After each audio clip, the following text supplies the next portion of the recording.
Governo Dutra, de 1946 a 1951.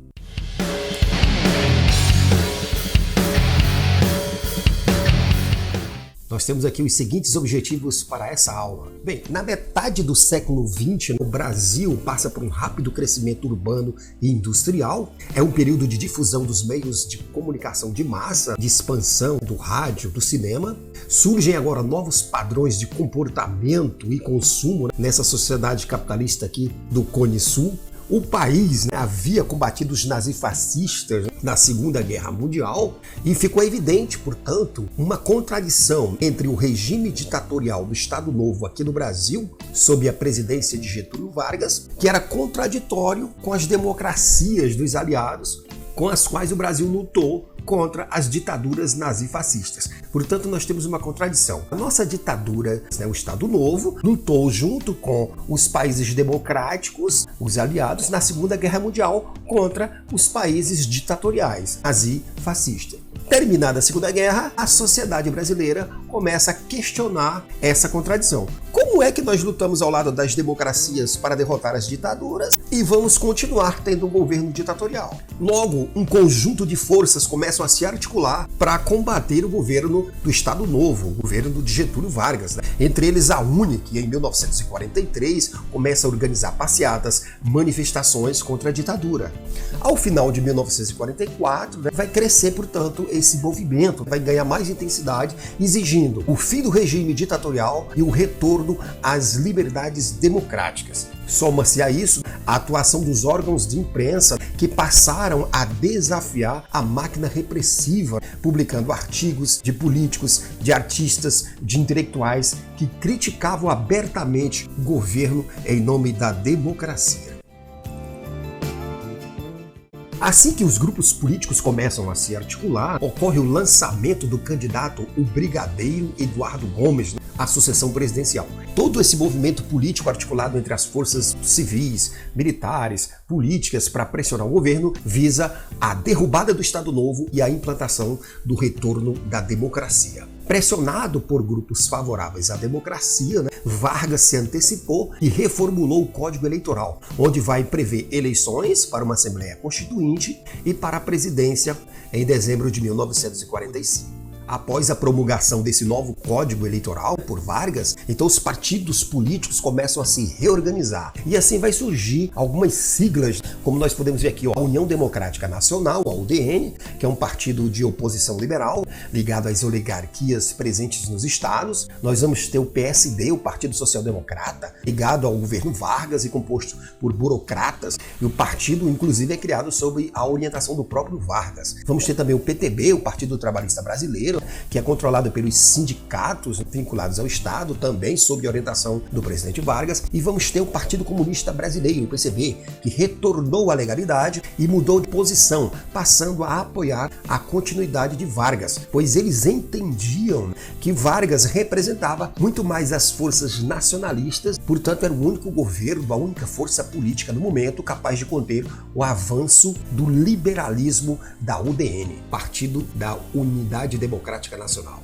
O queremismo vai surgir nesse período de transição forçada pelas manifestações para derrubar o Estado Novo, esse movimento popular chamado de queremismo. Ele era muito motivado pela propaganda ideológica do próprio Estado Novo, do próprio Getúlio, que influenciava as camadas populares e informalmente acabava inflamando, estimulando manifestações populares de apoio a Vargas. Esse movimento era favorável à permanência do presidente Vargas no governo, cuja palavra de ordem era "queremos Getúlio". Isso se dava por conta de uma série de políticas trabalhistas implementadas durante o Estado Novo por Vargas, atendendo a necessidades básicas dos trabalhadores, o que fez o Vargas se tornar um governo muito popular e muito querido pelo grosso da população, pelas classes mais populares, que temiam agora, nessa transição do Estado Novo para a democracia, perder grande parte de suas conquistas.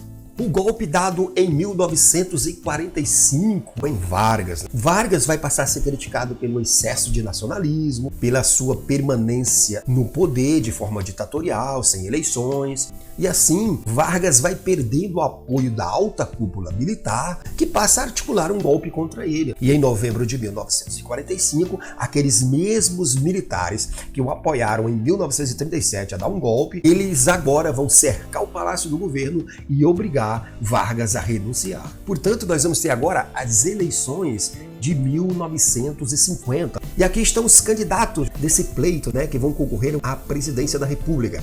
Nós vamos ter o general Dutra, do PSB-PTB, que tinha apoio de Vargas e vence as eleições. Nós vamos ter também o brigadeiro Eduardo Gomes e Iedo Fiuza, o engenheiro ligado ao Partido Comunista. Dutra vence as eleições em 1946 com o apoio de Vargas, porém, ao assumir o poder, ele toma uma outra orientação ideológica completamente contrária à que Vargas adotava anteriormente durante o Estado Novo. E, portanto, ele vai adotar aqui uma política totalmente liberal, alinhada aos Estados Unidos. E, portanto, a política de Dutra vai ser uma política de fortalecimento dos laços políticos com os Estados Unidos da América. E muitas dessas diretrizes foram estabelecidas na Conferência Interamericana que aconteceu no Rio de Janeiro em 1947, na qual contou com a presença do George Marshall, secretário de Estado americano. A política externa do governo Dutra, como nós podemos ver aqui, era totalmente contrária à base eleitoral que o levou à presidência da República, porque ele foi o candidato apoiado por Getúlio, que era um nacional desenvolvimentista. Portanto, ele vai adotar uma política anticomunista. Os Estados Unidos fecharam um acordo diplomático com a União Soviética para que não intervissem em ambos os países. O Brasil passa a apoiar os Estados Unidos na Guerra Fria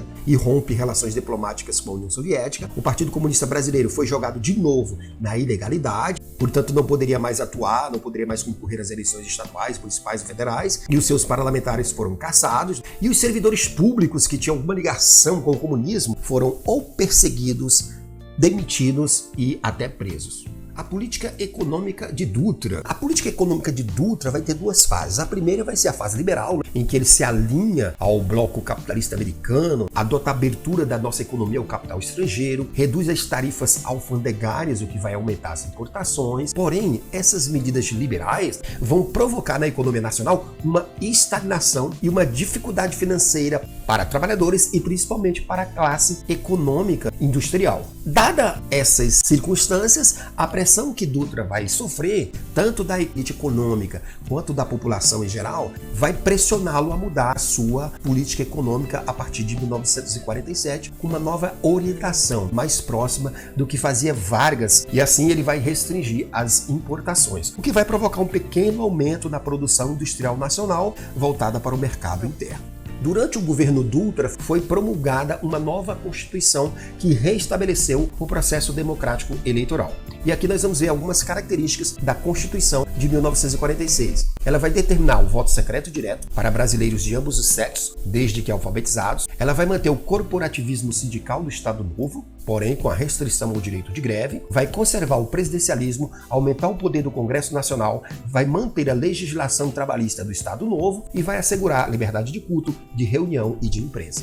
O final do governo Dutra não poderia ser outro. Vargas vai se aproveitar das incoerências do governo Dutra, que adotou uma política liberal contrária à base de apoio que o levou à presidência, E foi o próprio Vargas quem apoiou a candidatura dele. Vargas tinha uma política econômica mais nacional desenvolvimentista, porém quando Dutra chega à presidência, ele muda a política econômica no país, de nacional desenvolvimentista para uma política liberal, de abertura ao capital estrangeiro, e isso vai lhe causar grande impopularidade. E é lógico, durante as eleições de 1950, Vargas vai saber explorar o contraste entre as suas realizações com o governo de descaso do presidente Dutra. Então ele vai explorar em seus comícios, em seus discursos, o descaso de Dutra com as questões sociais, para com as classes mais populares, com os trabalhadores. Vai comparar suas realizações no âmbito trabalhista com as do governo Dutra. Vai enfatizar a importância dos interesses nacionais que houve no seu governo. Vai destacar os avanços com as leis trabalhistas aprovadas em seu governo e vai ressaltar o desenvolvimento impulsionado pelo seu projeto nacional de industrialização e de fortalecimento do capitalismo nacional. E assim, Vargas vence as eleições e volta à cadeira da presidência, agora pelo voto popular. Esse slide é uma revisão, você pode dar uma pausa, dar uma olhada nele. Um abraço e até a próxima.